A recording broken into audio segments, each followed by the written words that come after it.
Hi, I'm Eric. I'm Caitlin. And this is Dear Parentals, where we drop everything and read books from our youth. It's Valentine's Day, and love is in the air. So why not read a Nicholas Sparks book? For whatever reason, this man is a highly acclaimed romance writer that somehow women love. I didn't. Nights in Rodanthe was written in 2002. Reeling with heartache after her husband abandons her for a younger woman, Adrienne Willis flees to the small coastal town of Rodanthe, North Carolina, to tend to a friend's inn. Here, she hopes to find the tranquility she so desperately needs to rethink her life. But almost as soon as she gets there, a major storm is forecast, and a guest named Dr. Paul Flanner arrives. At 54, Paul has just sold his medical practice and is trying to escape his own shattered past. Now, with a fierce nor'easter closing in, two wounded people will turn to each other for comfort and a little bit more. And in one weekend, set in motion feelings that will resonate throughout the rest of their lives. So you've read this before. Well, and that's what I'm trying to remember. So I'm a big fan of Nicholas Sparks. I've read a lot of his books. What I can't remember is if I've only seen the movie of this one or if I had read it and seen the movie. I feel like I at least have seen the movie before I read it. Because like I mentioned before, there's some things about reading the book now I don't remember. So that makes me feel like I've only seen the movie of this one. Okay. I like him. Well, okay. I guess we should get into it. Yeah. I did not like this book. I didn't like this book at all. There are a myriad of reasons why. I usually like when people are super descriptive. I did not like it when he was super descriptive. Really? I've been thinking about it a lot, and I think part of the reason is because as I've gotten older, I appreciate a concise story. So I don't give a fuck what the coffee pot looked like. I know what it looks like when somebody makes coffee. If it was, but it was giving you the vibe that it was this cute little like inn with older things. Like it was setting that vibe. I'm not talking about the setting was described beautifully. I agree with that. But like when they're doing things, just say you made a pot of coffee. I don't like. Maybe there's an artistic reason for it. Yeah. I don't know what it is. Maybe I'm just used to his writing too, that it didn't really bother me. You know, well, here's the thing is that I've read Lord of the Rings and I love that. And I think the reason is because in Lord of the Rings, he's describing things that don't already exist. Yeah, that's fair. So you have to use this like excruciating amount of detail to describe the landscape because, you know, Rodanthe is a real place. You can describe it, but you can also go there. You can't go to Middle Earth. Right. So that was part of it. And this is a little harsh, but I was talking to our friend. He's a very close friend of both of ours, although I knew him first. So. Who's keeping score? I am. And I was like, Adrienne to me is that coworker that just won't shut up about her kids. I found very little about Adrienne interesting. I did not.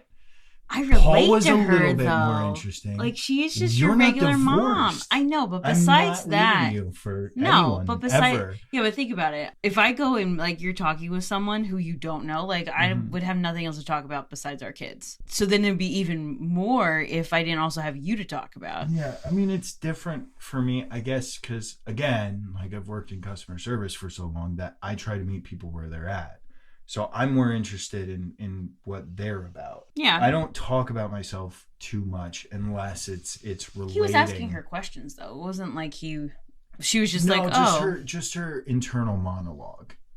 Which also is kind of unrealistic to me because it's like it would be me. It's like I'm making my coffee and just, well, you know, our daughter is blah blah blah and blah blah blah blah blah and blah blah blah you and are blah blah blah such blah a man. blah blah blah. It was just so, but like that's so real though. That is so real. That is 100% what goes through my head when I'm doing things like that. I was watching a lot of stuff about Stranger Things season 5. Mm-hmm. Very divisive. We're not going to talk about that right now. But there was a quote from Stephen King, who I consider a fantastic writer. Too descriptive. Well, he is, but he also had a good thing, and he probably learned this after writing It, because It is a huge book. He said, take whatever story you're doing and cut it by 10%. Well, how long would his books have been? What's Are you that? saying he did this after writing It? Well, I would say he did that after, That book is after ridiculous. writing It. But maybe he didn't. Maybe he had even more and he cut 10%.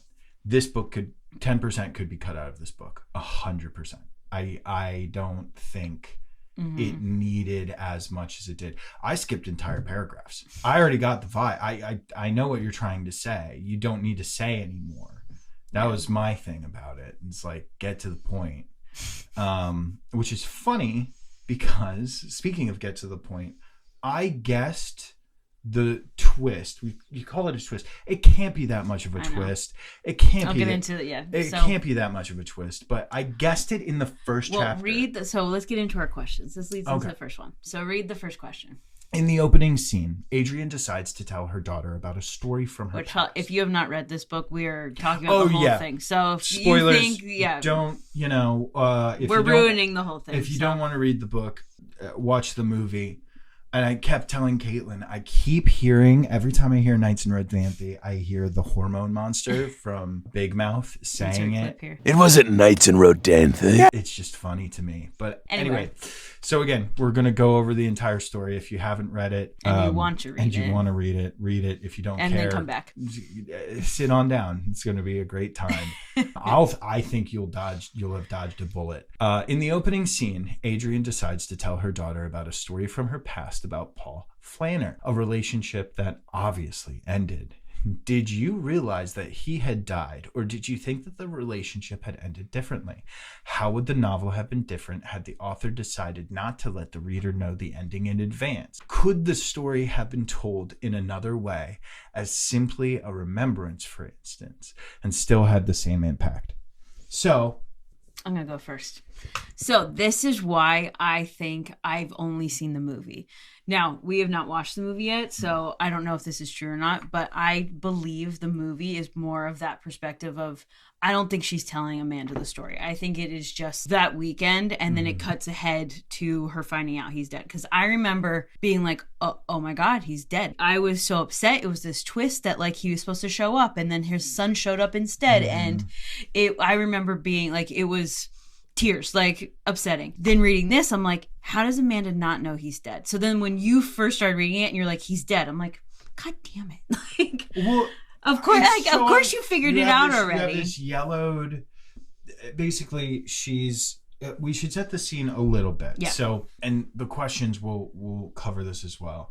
Adrian's daughter, Amanda, has lost her husband to cancer and has 2 kids with him. So the whole reason for Adrian telling this story is to try and get her daughter out of the funk that reasonably she's in by, I guess, trying to relate to her, which I think is a fair thing to do. You got to be careful when you do that. Have her more feel like, okay, I can talk to my mom about this, and she at least somewhat gets it. Right. Because I forget how much time has passed since Amanda's husband has died. Because it's gotten to the point where it's like, there's 3 kids, Amanda, and then she has 2 brothers. So Adrian has 3 kids. And both the boys have come to Adrian, and they're worried about Amanda, and like they're helping as much as they can with her 2 sons, like the younger sons. So then this is Adrian's kind of like Hail Mary. I'm going to tell her this story that none of them know, and see if show her that I can kind of get what she's going through, and that she's got to be here for her kids. She's allowed to grieve, but you got to be here for your kids. So she's pulling out this box of her memories of her time with Paul, and it describes the letter as being yellowed and almost disintegrating. And when that happened, and it was like, you read the whole letter and it's like, I love you, I'll always love you, blah, blah, blah. If he had left her and something like that, then this story would not make any sense whatsoever. So that's why after the first chapter, I was like, he's dead. Well, you made more the point that if he had just decided, so he goes to work with his son in, I forget, Ecuador somewhere. Right? Yeah, his son has set up a medical facility somewhere in the jungle, and he's going to go help him. So it's kind of being alluded to that maybe he just stayed there and didn't come back, and that's why they're not together anymore. But like you pointed out, that how could she relate to her if he just left? Because at that point, like, could you imagine? That he just decided to stay there. Well, because at that point, her and Amanda's father, they're divorced. So at that point, she already has been left once. So you don't need to tell me this whole other story as to why you get left again. So in that regard, I do feel like it does kind of ruin the ending a little bit, that her telling this story, because of course he had to die in order for it to be something that they could connect on, which is why I really do think, and we're gonna have to watch the movie and do like there has to have been a better way to do it. Yeah. There has to be a reason why he did it, and I'm not sure what it was. Yeah, like why bring Amanda? Get into the whole impact, because I'm sitting here and I'm like, well, the only mystery now is how he died, not necessarily if he did or not, or if he left her or something like that. Yeah. So I think yes, he had to have died. Yeah. Otherwise, the whole scenario doesn't of her make sitting sense. down Amanda and like revealing this big relationship. Yeah. If it had just been he stayed in Ecuador, it would have been like right. And by the way, we should just mention Paul's character. So Adrian, obviously, mother. That's pretty much, divorced mom, single mom. So a lot of her time, pretty much all of her time, and I imagine it's easy. I already feel it. Like I have no time right now, and I have 2 kids, and I still have you. And she's also dealing with her father has had a stroke. He's in an assisted living that she's not sure she's gonna be able to pay for. So her whole weekend in Rodanthe is kind of like she's gotten away from the kids for the weekend to help her friend out running the inn, kind of a break to figure out what she's gonna do about her dad. So but Paul, single, exceedingly wealthy, was a surgeon, but he didn't pay attention to his family at all. So his son doesn't even really like him or really want him to go. I feel like it's this typical situation though, where he grew up poor and he was so focused on being successful and providing for his family that he then kind of overcorrected and then wasn't there for his family at all. Yeah. To the point where his wife leaves him and his son doesn't want a relationship with him. I did like when his wife leaves him and Paul sort of reflexively is like, well, do you want to, we should work this out. We should do X, Y, and Z. And she was basically like, would you even miss me? Yeah. And, I've always seen a problem with that because in your head, you're thinking, I'm providing for my family, but you're not actually. You're damaging your family. You're monetarily providing, but that is one prong in a several pronged approach for parenting or being in a relationship a marriage. or anything like that. I just wanted to talk about Paul a little bit, just kind of set the stage of like, of course, he's the only. It's also like winter time, and they're in the Outer Banks, North Carolina, so no one's really there except for the locals. Of course. Yeah, he's the only guest at there. The She's got a weekend away from all her responsibilities, helping out a friend, and this hot guy shows up that pays attention to her. Yeah, and they're the only people in this inn, so it makes sense. That's what I mean. I feel like the movie is better than the book because they chose to not do the whole she's telling the story to someone. They just played out the way it is. Yeah, and I could Don't quote see me on you. that, I could see you burying the twist a lot easier that way. Absolutely. I do like the dynamic of her talking to Amanda. That adds a little bit. Yeah. But it takes away a lot more. It takes away the twist. It takes away the twist, and we'll get into it, I think, in this next question.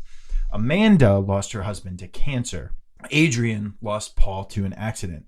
Adrian also lost her husband to a younger woman, yet Adrian has found a way to heal despite her losses, while Amanda has not. Is the difference a function of age and maturity, or simply the passage of time? If it's both, do you believe that Amanda will eventually fall in love again? Is that important to her? What other lessons did she draw from her mother's story? I'll let you go first because I have thoughts. Yeah. So is it talking about that she found a way to heal from the divorce to then love Paul, or she's now healed since Paul died? What is the question asking? I think a little bit of both. Of both. Because I think, I forget what what her first husband's name was. Amanda's father.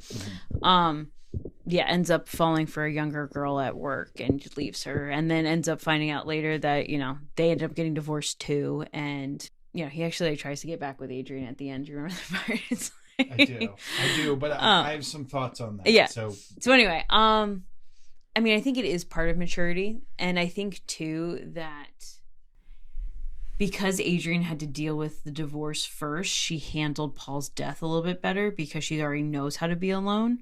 She had already kind of figured out that side of it without the grief of mourning a death. She just mourned their relationship. Whereas when Paul dies, she mourns his death, but she already kind of knows how to be alone. Mm-hmm. Whereas Amanda is mourning her husband that didn't leave her. He died. Mm-hmm. She's also is younger than Adrian was when Paul died. Yeah, Amanda may. I don't know if that's necessarily important, if Amanda will fall in love again. I think agree. It's more important that she, finds her sense of purpose again and can be there for her kids, because I can't even imagine trying to figure out how to be a single parent and also mourning the loss of you. You know what I mean? I feel like it's a different mourning to lose someone in a divorce.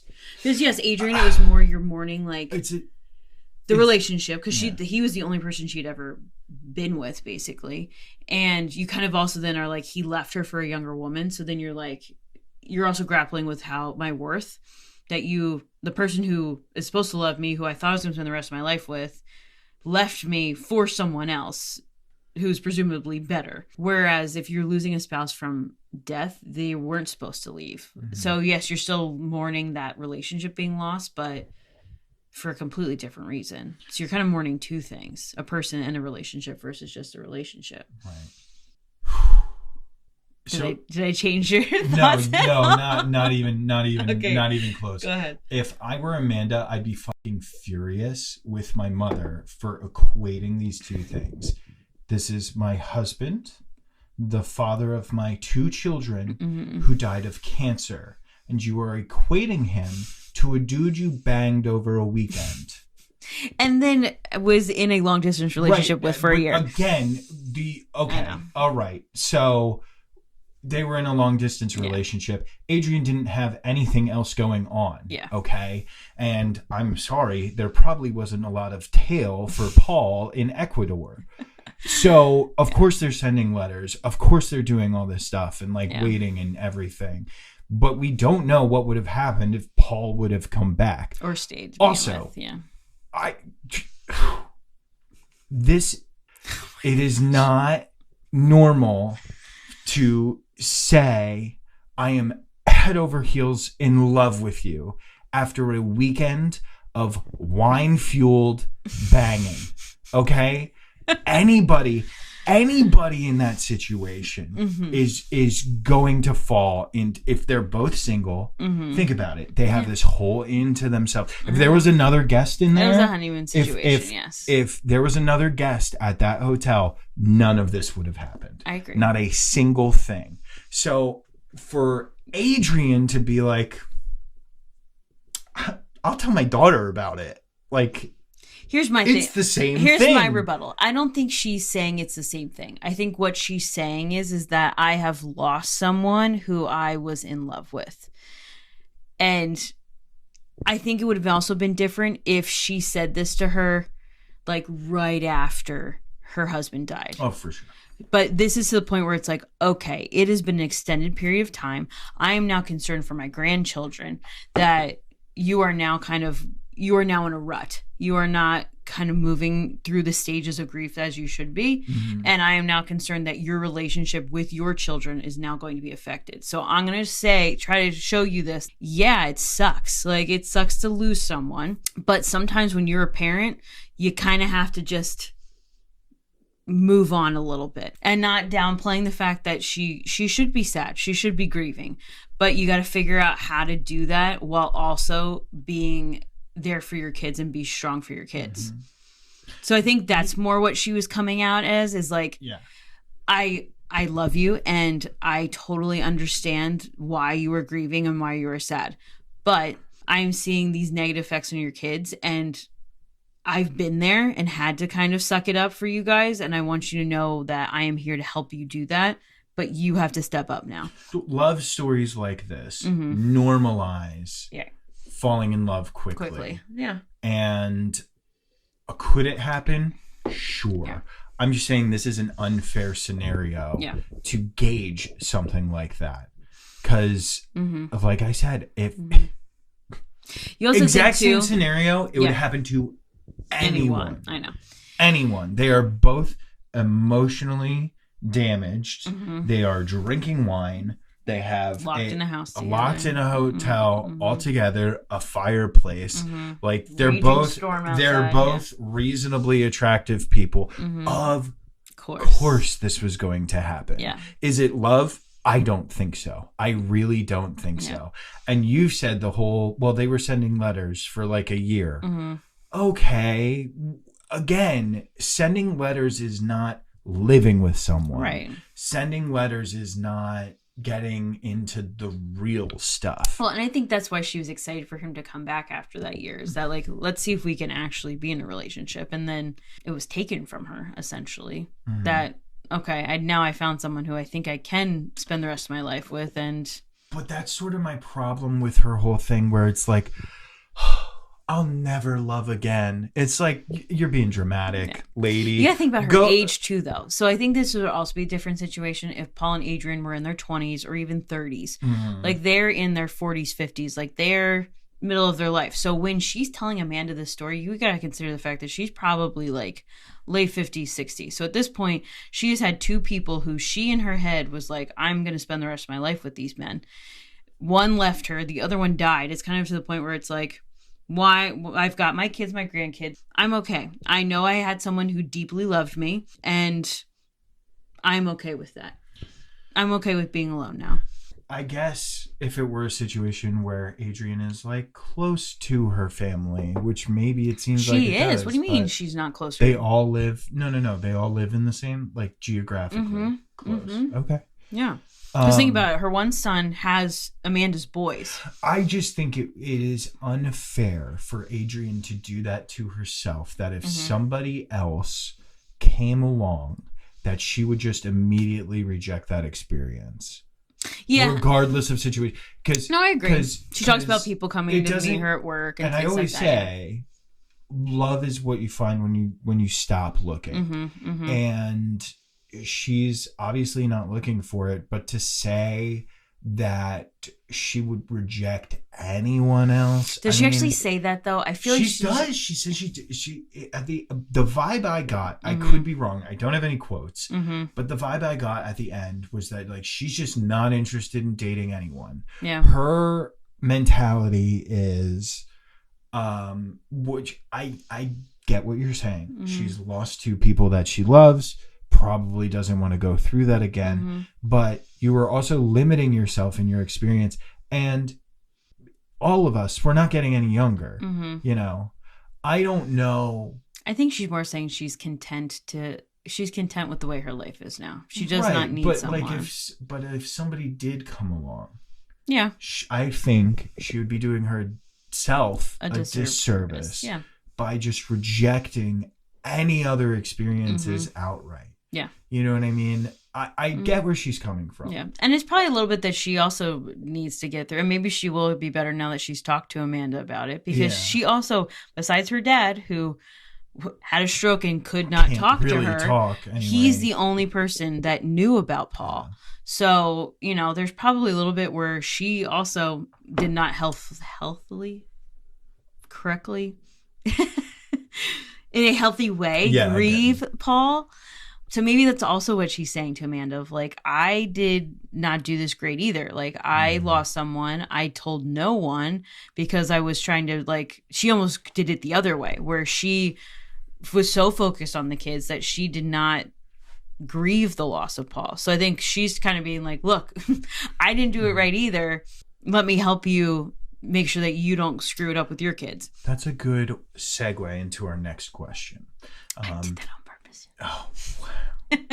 You're getting so good at this. Uh. Adrian never told her children about Paul in the year that followed their relationship in Rodanthe. When they were long Keep hearing distance. it. I just keep hearing it. You're just going to have to throw it in. Think about Adrian at that point in her life. Mm-hmm. Why wouldn't she tell the children about him? Is that believable? How do her children remember her from that time? How does Amanda see her mother now in knowing that she'd kept him a secret? I believe Amanda's children are like middle school, high school aged. When she goes to Rodanthe. When she's in Rodanthe, correct. So putting myself in, I mean, neither of our parents got divorced, so we can't say how we would have been with like single parents and our parents dating. But I feel like to come home from a long weekend and then, which granted, maybe she wouldn't have told them right away. It would have been like, oh, I'm writing, I met someone. Like, I feel like as a parent, if I was to be in that situation, I don't care how old my kids were, I'm not going to tell them about someone until, like you said, they were just writing letters. Like, yes, they're in their minds in a relationship, but I don't think I would have brought my kids into the situation until he was home. Like, and I think she was going to maybe introduce them to him when he came home for Christmas and then didn't come because he was dead. But, I'm sorry. But, but I don't think come home because he was dead. But I don't think it's weird at all that she didn't tell them. No, I mean and then at that point, like after he died, then it's like, okay, again, so now you're gonna tell your kids like I had a boyfriend long distance for a year and now he's dead. Like that's also weird. And then now that they're older, like yes, now she could have maybe told them, but then how do you bring that up except for this situation? I understand it from the point of view too. Like you don't want this, I hate to quote Taylor Frankie Paul's dad, revolving door of people coming in and out. Good luck to that, man. Jeez. When she's going to be on The Bachelorette, when it's literally a actually they're just all in the room. They're not coming and going. She's gonna have like 2 more children with like 2 more men, and she's so gross. Well, she's gonna end up pregnant on the show. She's so. She's gonna end up picking someone else, but pregnant with. Anyway. Eventually, maybe you guys will see the content that we watched that show. Yeah, it got nuked by Disney, so that's why we haven't posted. I'm still trying to figure out. Maybe you should just put it on Patreon. Maybe I should. You should just put it on maybe we'll put it on Patreon. If you want to go watch it, you can go on Patreon. I worked so hard on that video too, and just Disney was just like, how dare you? How dare you use? How dare you make fun of these women? And it's like, how could you not? Anyway, I get that. Because we know people, or you've told me stories of people from both ends of the spectrum. Mm-hmm. So when someone we know has a kid and they start dating somebody else, very careful here to make sure that we're not giving anything away. No. Actually, we know a few people. Yeah. Unfortunately. It's you want to date the person first, right, to determine. Because kids get attached quickly. And if you have to end that with the kids, it's 2 breakups. It's going to be tough. Yeah. So you want to be very sure that you're not inviting any of that. Especially if you have younger kids. Yeah. We know somebody who has just brought whomever into. And the kids are involved with all these other people, and then the kids aren't doing so well in their own relationship. They can't keep a relationship. It's important to do that. I don't think it's weird that she did that. And especially, what's the point? After he dies, there's no point in bringing it up. No. No. To them, especially because you shouldn't be coming to your children with to help solve your problems. Yeah. You should, it sucks to say, you need to deal with them yourself. Or with another adult, not your children. Exactly. Or, yourself as in go to therapy. But how does Amanda see her mother now, knowing that she kept him a secret? I don't think she sees it as, I don't think she's mad that she kept him a secret or sees it weird. No. Well, she was like, mom's really strong. Yeah. I'm like, she banged a dude over a weekend. No, I think she says it as like she went through something. Again, not saying that it's the same as her losing her husband to cancer, but it's so not. I I know. would be livid. I don't if know, somebody but equated those two things. But now that Amanda is a mom, I think what she's saying is that like I know what it's like to lose someone who I love, and mom lost someone who that she loved, and we didn't know. So now she's kind of like, and in her mind, You've changed my mind a little bit on that. Yeah. I still think. Because I think where you're taking it is that Adrian was like, I know exactly what you went through. And I don't think that's where she was coming from. I think she was coming from a stance of like, I have an idea of what I had to grieve something when you guys were young, and it sucked, and this is how I did it, and I want to help you now get through it. Because even too, Amanda like doesn't want to tell her brother because she's like, it's not my story to tell, right? And I don't think it's because she is embarrassed by it or anything. I think she's actually kind of proud of her mom. Yeah, but at the same time, it was her story to tell. So this is kind of a two-parter. Yeah. Rodanthe is described in great detail. How does the setting play a role in the story? Could the story have occurred in a larger city? Why or why not? And also, the inn is described in the opening paragraph of the novel. Why did the author start the novel with a description of an inn? How does the inn play a role in all that happens? So you're not, as I've told you this, but for those of you that aren't familiar with Nicholas Sparks, I don't know if he is originally from North Carolina, but pretty much all of his stories take place in North Carolina, which I think is kind of cool that he described, like you said, and now it's different because he's describing a real place, so I guess you don't have to go into great detail, but I also think it's probably cool for someone who does live there. It's like, oh yeah, like I know, it's like when we watch Bluey and they've animated real places in Australia. It's kind of the same thing where it's like, yes, this is a fictional story, but it's kind of cool to picture it in a place that actually exists. I shouldn't give away, but that's why a particular classic Kitchen Nightmares episode is my favorite, because it was shot in New Jersey. Yeah, not even just okay. Oh, was it? Or are you trying not to say that we live in New Jersey? We live in New Jersey. I mean, it's a decent large state. No, it's not. It's not. It's literally not. There's a lot of places we could be living in. Okay, we're in New Jersey, and he goes to New Jersey a lot of places. There is one that I didn't realize that he had went to until I started watching, to see the places and to drive through the places where it shows on TV. You've seen it on TV. It's cool. It is cool. I will say that. Oh, and there's also, God, I feel like this would just give away our exact location, like Heat Seeker location. Do you remember that Tila Tequila shot at Love? Yeah. Do you remember? It was shot, the restaurant's closed now, but it was shot. There was one episode. I don't remember watching it, but I remember you telling me about it. Yeah. Yeah. I don't want to give it away too much. I don't need you. Someone's gonna find us. It's like we just totally doxed ourselves. We have a very good police department, and it is very much nearby. So very much nearby.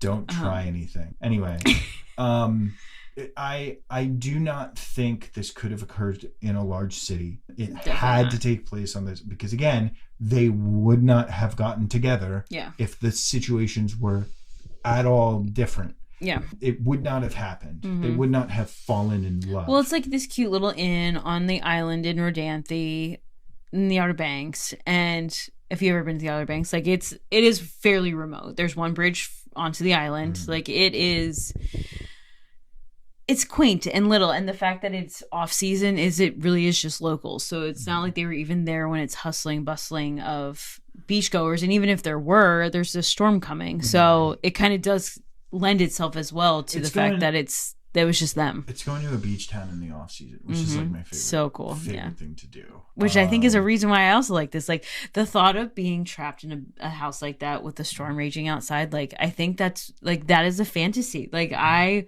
would love that. Oh, we should go to the beach without the kids in fall or something. But the thought of like having to they had to weatherproof the house and batten it, close everything up. They're stuck in the house. Oh my gosh. But it was more of a winter storm. But that whole situation, I love that. And the inn is the incubator, literally, for this passionate. Because it would have been different too if they just both happened to be away at the same place. It's the fact that it was an inn and she was there running it for her friend. Mm-hmm. He was the only one staying there. So like they kind of had to interact because she was the innkeeper, versus if, say, like she just decided to get away for the weekend and they both ended up at the same hotel. It would have not have been as believable as this. Like you're saying, and this is completely believable that if two people, you're locked inside the house, they're both single, they start talking, you know, it totally makes sense that love would transpire. Every time I've said that, for the people who are just listening, lust. It's just that's what it was, though. Yeah. That's like my biggest problem. I do feel like, though, we've said this before, though, because now as we're getting older and if we have friends that are still single, like going into a relationship in your early 20s when it was like, if it happened quick, you're like, oh my gosh, you're moving too fast. Now, like if we're our age, I feel like it does make sense that it moves faster because you know what you want, and they're even older. Weekend. I know. 3 days. This was not a month. I could even see a week. Yeah. This was a long weekend. 3 days. I know. Which is what it is. A book. It's a book. I get it. But the problem is that it sets unrealistic expectations for what love actually is. I know. Because guess what? I mean, I guess people in their 40s or whatever are reading this, or divorced women. But also younger people are reading this. I probably haven't read a Nicholas Sparks book since, probably since we really started. I know. I'm kind of wishing that I had picked a different one. I mean, this was good because it was quick. It was, again, I say this in every video of my own. I run a YouTube channel. I help somebody else with a podcast. I also do this. I also work full time. Yeah. So short and sweet. And also most of the time when we're reading these books, we're not going to purchase 2 copies of it. So we have to read it not at the same time. So. And then she gives me. And I don't read very fast. So it has to be things that I can get through and then he reads in like 2 days. So. I mean, I skimmed. Rude. I skimmed the paragraphs to see if there was anything important. Spoiler alert, there wasn't. And I was able to get the entire story by skipping a whole bunch of paragraphs. Yeah. But in hindsight, I wish I picked Safe Haven.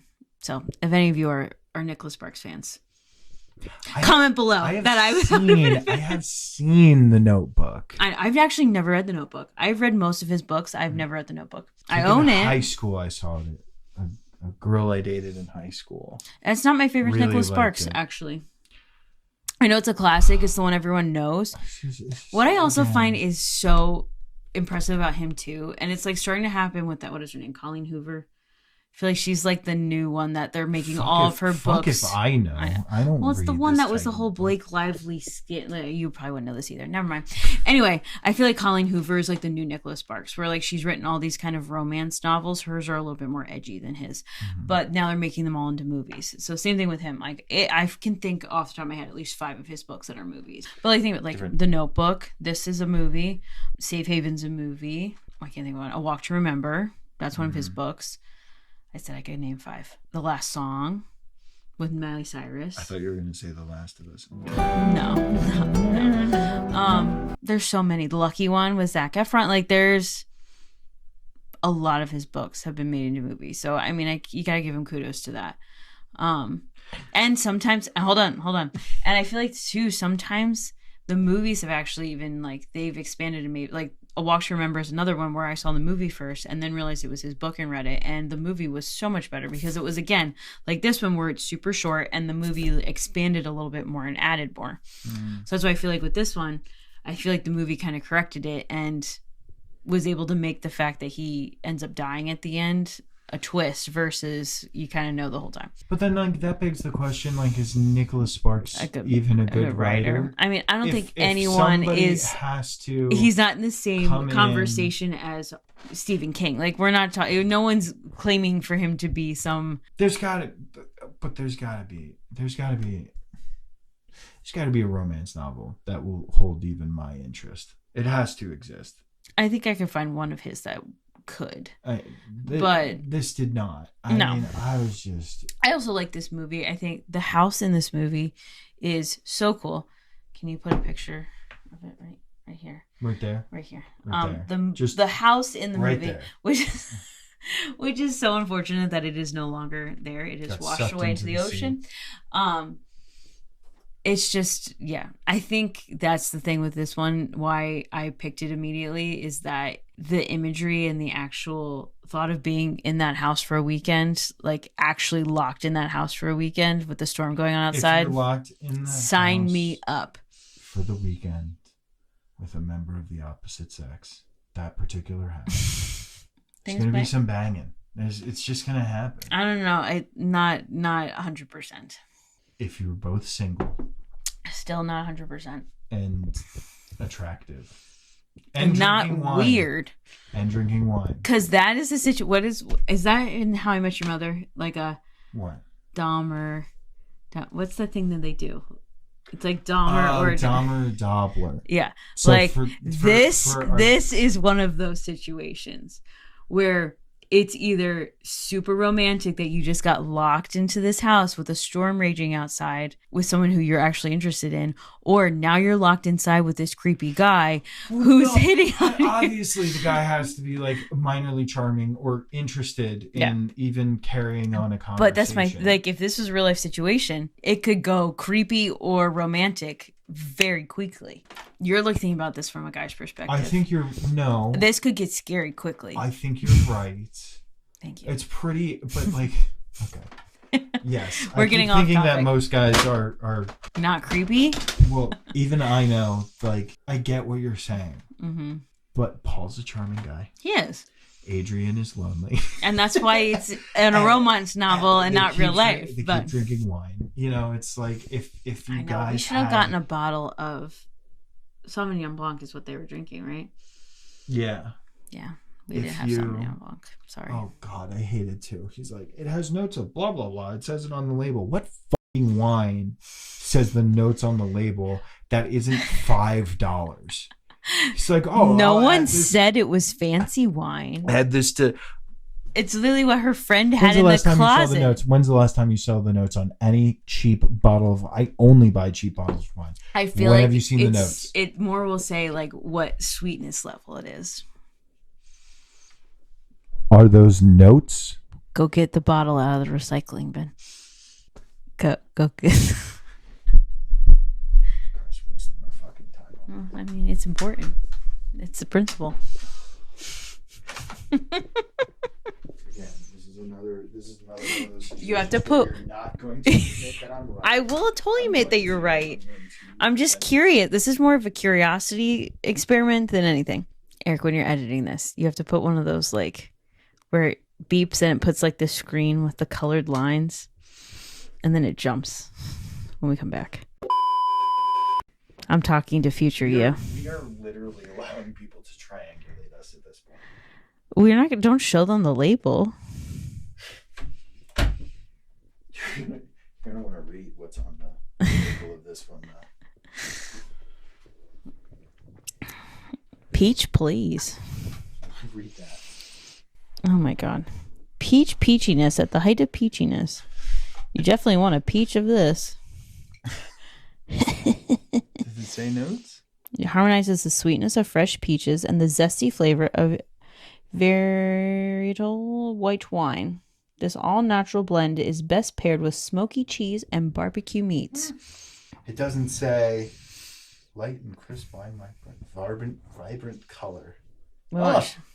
Tastes like color. We won't show you this one because this one's local-ish, but you need a nice cheap bottle of white wine. It's $9. It's great. Great. Yeah, so it kind of does. Kind of does. So I'm wrong. And like if you're uncomfortable and you're just like, excuse me.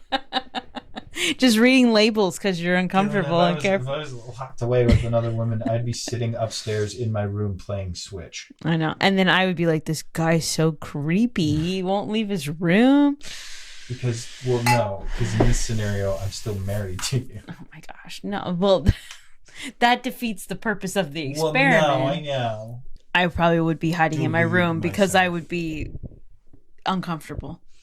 You have to run the. I am a socially uncomfortable. Okay. Yeah, but I would be like, I will make your breakfast. It will be waiting here.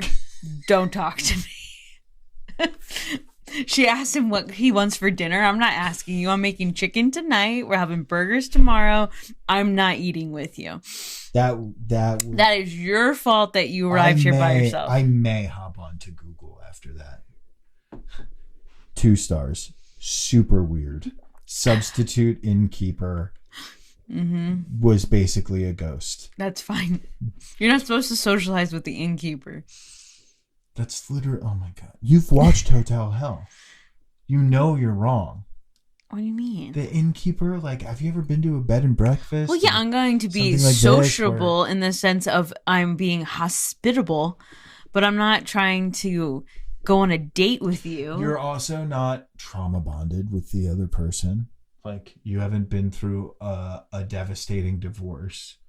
And the other person probably also hasn't been through a devastating divorce and also probably isn't exceedingly wealthy. I hate that about him. I hate that it's Does just she know that right away, though? No, but it's part of the reason why, just be honest, it's part of the reason why he's so confident. If he wasn't wealthy, this also wouldn't he's have happened. confident because he's a surgeon. I feel like you kind of have to have that air about you. I guess. I don't know. We are rambling again. That's fine. We're trying not to do that this time. Also, this isn't wine. I had a glass of wine, and now we're drinking this. We also did not drink those bottles tonight. No, this has was been sitting in the fridge for. It was like, weeks. Oh, we should probably finish. Finishes, yeah, both of them. Paul is a wounded character when the novel opens because he feels that all the sacrifices in his life haven't been worth it. His life left him. 1 glass of wine. His wife. I don't drink. He did have a beer too, so he's 2 drinks in. It's Super Bowl. Football. We didn't even watch it. It's just an excuse to drink a beer. His wife has left him. He's estranged from his son. He sold his medical practice and has come to Rodanthe to meet Robert Torrelson. Was he a necessary character in this novel? Why or why not? How does Robert Torrelson influence the relationship between Paul and Adrian? Would you like to read a novel based on the love story between Robert and his wife? We can get rid of that last question. No. Yeah, and that's not necessary. We get enough of their love story to satisfy that. So just need a little backstory if you haven't read the book or seen the movie. Paul was a surgeon, and later in his career, he's basically become a plastic surgeon, but not necessarily like boob jobs. He will, like, if you have a growth on your face, he will remove it. So it's like plastic surgeon, but not necessarily. I think he still does cosmetic stuff, but it's more of, he also helps people who are self-conscious about things that they want changed about themselves. Yeah. So Robert Torrelson, his wife, has had some sort of growth on her face her entire life. And as she's gotten older, it's gotten bigger. So it got to a point, and I'm assuming they're like their kids are grown. She's got to be 60s, 70s. I pictured him quite old. Yeah, like at least 70. 70s, even into 80s. Mm-hmm. So they finally have enough money. Like, she wants to get this surgery. So Paul's the surgeon, removes it, and then she dies either post-surgery, something related to surgery. It was post-surgery, but like she had recovered and was doing fine. There's a complication that she died. I think he says the surgery's been recorded, that they've reviewed it. Like, it's just one of those things where there's no faults, the whole thing. Robert Torrelson is now like trying to sue him for malpractice. I mean, I feel like that's just pretty standard regardless. But it's kind of gotten to the point where gone through the proper channels and they're not going to win this suit. Paul's been found completely non-negligent. Not at fault. And that can happen. I remember we were talking about it. You can get out of surgery and nothing really happens. You just kind of die. Yeah. And it was also said, like, I think she had smoked. Like, it was just, she wasn't necessarily the picture of health either, and she was older. But regardless, it's gotten to the point where it's probably going to get dropped. So Robert Torelson, who's his wife is the one that passed away, he writes Paul a letter saying, I want to talk to you, and kind of just leaves it at that. So that's the whole reason that Paul is in Rodanthe, because he has come to talk to Robert Torelson about his wife. I think he's definitely important because he's kind of what makes Paul see the light. Like, his wife leaves, which kind of is a bit of a wake-up call to him. But I think the fact that this man lost his wife and he somewhat feels responsible, but not. But I think it's more he just feels compelled to go talk to this man. I think it's more the character of Robert does humanize Paul a lot. Yeah. I think... Because say it had been 20 years prior, I think Paul would have just written the guy off. I think that Adrian is right when she basically says they don't want to talk to you, they just want you to listen. Yeah. And I get that. And I think that's fair. Yeah, he just wants to speak his piece. But... And tell him his love story. It sucks, but... Stuff happens in medicine, especially when you're older. Yeah. And like, she wanted to get it off. It wasn't, And I think that's why he's sad, because he never thought of her any less because of it. And so in his mind, this thing that... Robert, yeah. This thing that was really not an issue to him ended up taking her from him. I think when that kind of stuff happens, you feel like it's easier to cope with when you have someone to blame. So I think he needed Paul to listen to him, that he needs someone to blame. And not that Paul necessarily needs to, quote unquote, pay for it, but he needs him to understand the person that she was and why he's so upset. But yeah, I mean, why else was Paul there? I feel like if Paul was just there, like, he's the catalyst for why Paul decides to sell his medical practice, why he decides to go move to help his son. This event of Robert's wife dying is kind of what sets this whole story in motion. So I feel like removing... It also damages him emotionally enough to finally have sex with Adrian. Oh my God. Oh my God. I'm like, yeah. You suck. Oh my gosh. But yeah, I mean, obviously there could have been another, like, you know, maybe Paul's wife dies and, you know, he only has his son left. Like, yeah, there could have been other reasons or other ways, but I like this better. Yeah. It was a good way of dealing with that. Yeah. Still don't recommend the book, but it's not that bad. It's only 212 pages. It's not very long. So if you're just looking for a quick little romance novel, especially, you can skip like so many paragraphs. The problem is that we've ruined the whole thing for you. So I don't know. You can just skip so much stuff. What we more recommend is you should go watch the movie. Eric hasn't seen it, but don't put words in my mouth. I am not put the saying movie cover here. We'll put it right there. Okay. So now we grade it. So the characters. Put the rating scale. Put the rating scale here.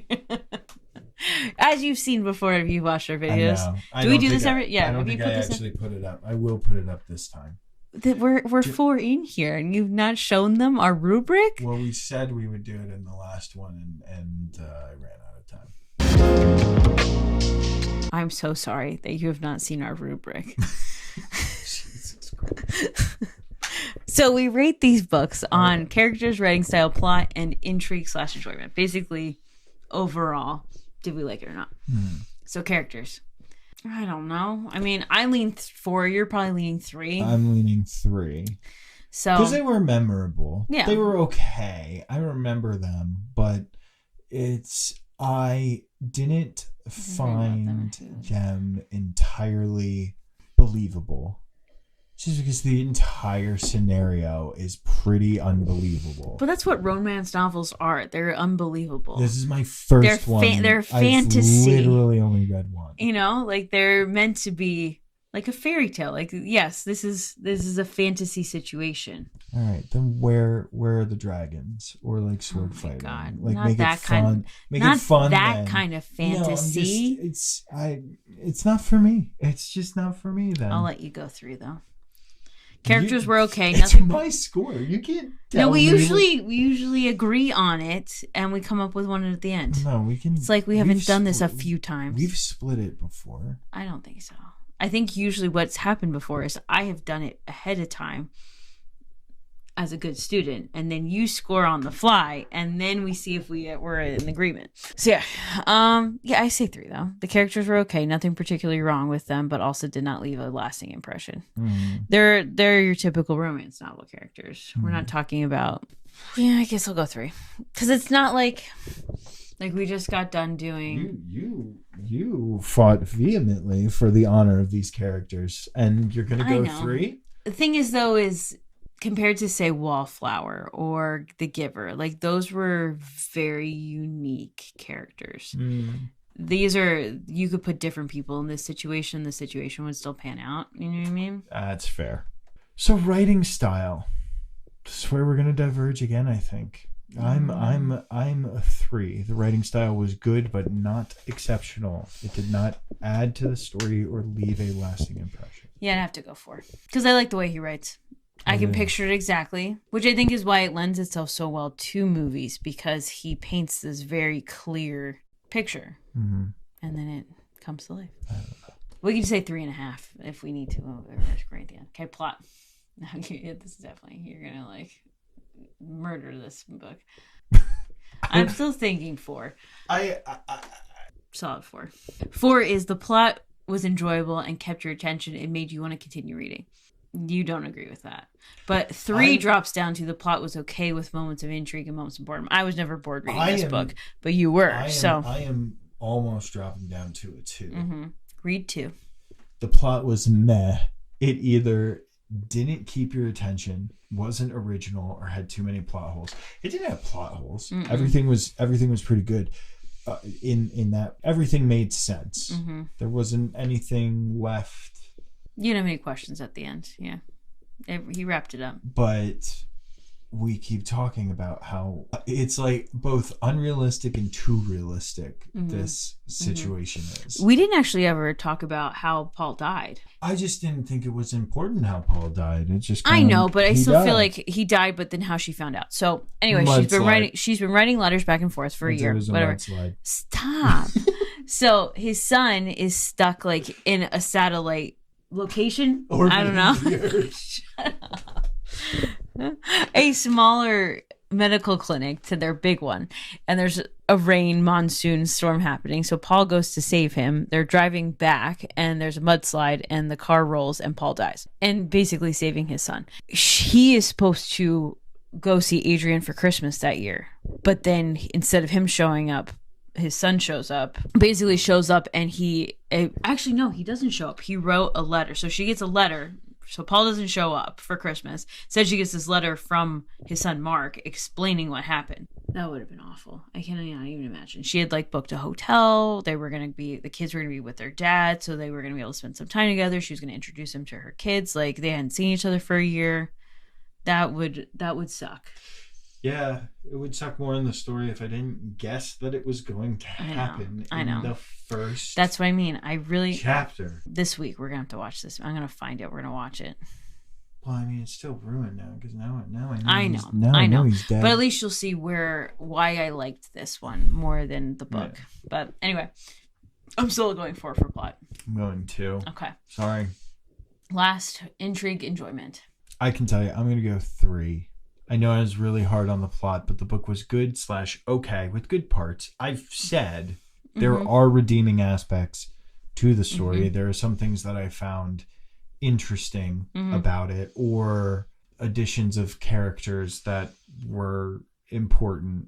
You know what I mean? Yeah, I'm going 4. It was a really good book that I was thoroughly enjoyable. Okay. I enjoyed reading it. So I think I was 4s across the board except for characters, so it'll end up being... I was 3, 3, 2, 3. 2.75. So I just gave it a full point more.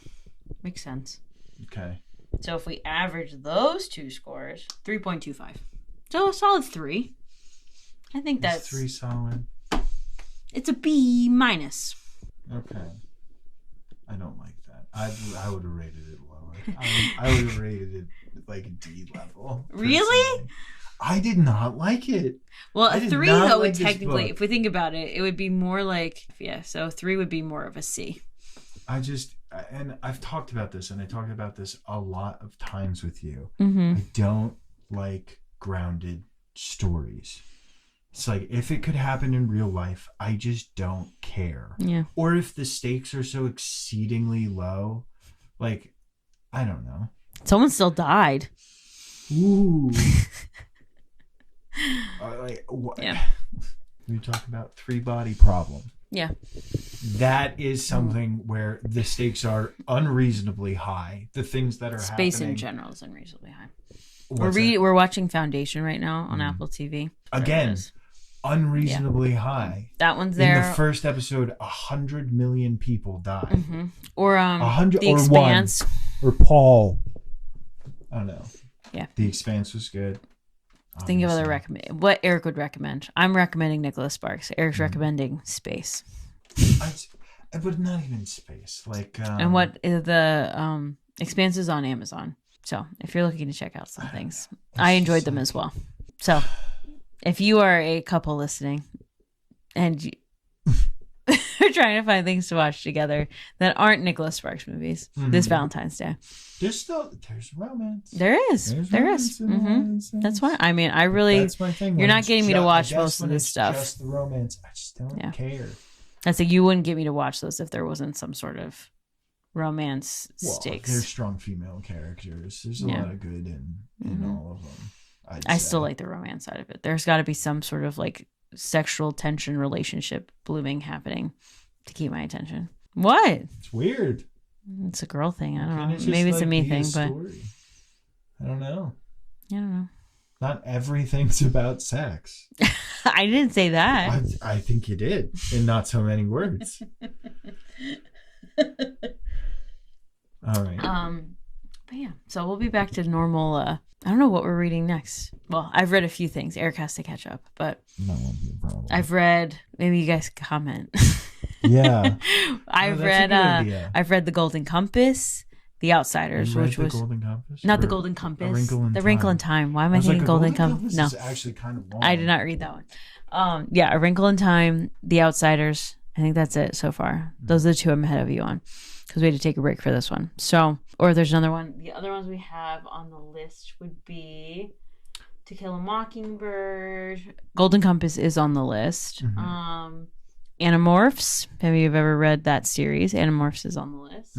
So we should probably add the Hunger Games and like more recent, that kind of stuff. We've been kind of doing YA, but like from our childhood YA books, not current YA, even though The Outsiders kids are reading in school right now, which is cool. I feel like it's unfair that at the format of this show, you're going to subject me to a lot of things, and I'm not going to be able to subject you to things. Well, it's because now you're eventually going to make me play video games for your channel, so that's how you're going to make it even. Okay, that's fair then. I would like to share the books that I like with you. The problem is long. it would take us way too long to read. Because I would love what is the Stephen King? The Dark Tower? Is that it? The Dark Tower. Oh my god! I read the That's like- first page of that book and I was like, absolutely not. No, not doing it. Love it. Nope. Oh my god. Nope. Dark Tower, and then Eon. I have to reread it, but I would maybe read remember- Dune. You could maybe convince me to read Dune, but it's like because those movies though were, oh my gosh, if you haven't seen they've Dune, never made a movie of Eon, but Eon is one of my favorite. By Back Greg to Bear. Space. It's different. Dune is in space. I know Dune is in space, but I'm not saying that it has to take place in space. There's definitely a trend going on here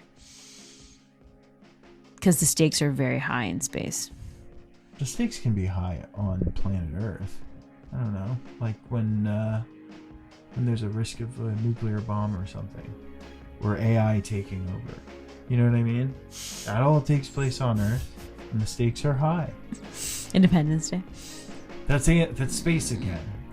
I'm trying to give examples that are not of space. Oh man! But well, happy Valentine's Day. Happy Valentine's Day. We do love each The other. day of the Valen. It's the time of the Valen. That's Valentine's another Day. big mouth, right? I know. You have to put those clips together. I know. It's the time of the Valen. All right. But- Well, thank you for listening. Have a wonderful Valentine's Have a wonderful Day. Valentine's Day. Don't read this book.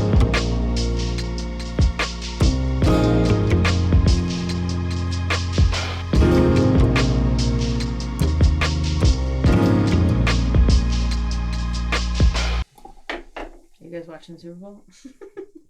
Are you guys watching the Super Bowl? Super Bowl's on right now. We didn't watch it at all. We watched. Actually, you watched on Bad Bunny get deported. That's a joke because Bad Bunny is an American citizen.